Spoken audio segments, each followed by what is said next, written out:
بزم ترابیہ کے زیر اہتمام تعزیتی جلسہ و نعتیہ مشاعرہ بیاد سید مسرور عابدی شرفی مرحوم اور جناب یوسف رویش کا اردو خیر مغل پرے میں انعقاد عمل میں آیا، جس کی نگرانی مولانا سید زین العابدین سہروردی بنگلور نے کی۔ اس مشاعرے میں شہر کے ممتاز شعراء کرام نے کلام سنایا۔ مولانا زعیم الدین حسامی، حافظ عظمت اللہ جعفری، عطیہ بجاس، ظہور زہراوادی نے مہمانان خصوصی کی حیثیت سے شرکت کی۔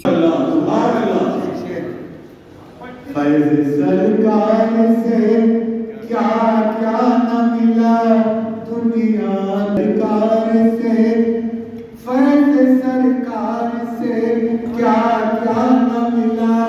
دنیا کو، میرے حصے میں نوازوں کا اتارا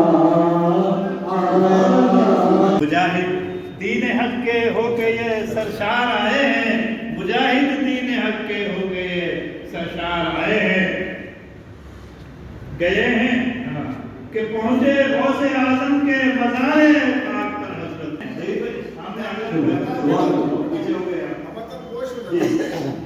گئے ہیں آپ تو دریائے اللہ کے کنارے بھی، مجاہد دین حق کے ہو کے یہ سرشار آئے ہیں کہ پہنچے غوث اعظم کے آدم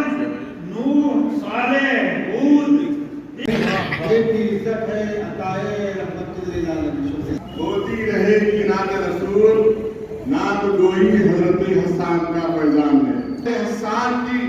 نعت گو مقتدی اور امام حسان ہے،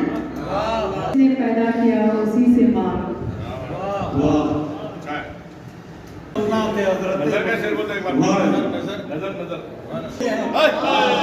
وہ دور رہ کے بھی نزدیک اس لیے بھی ہے،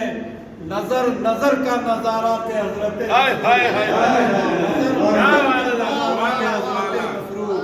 وہ دور رہ کے بھی نزدیک۔ بہت اچھے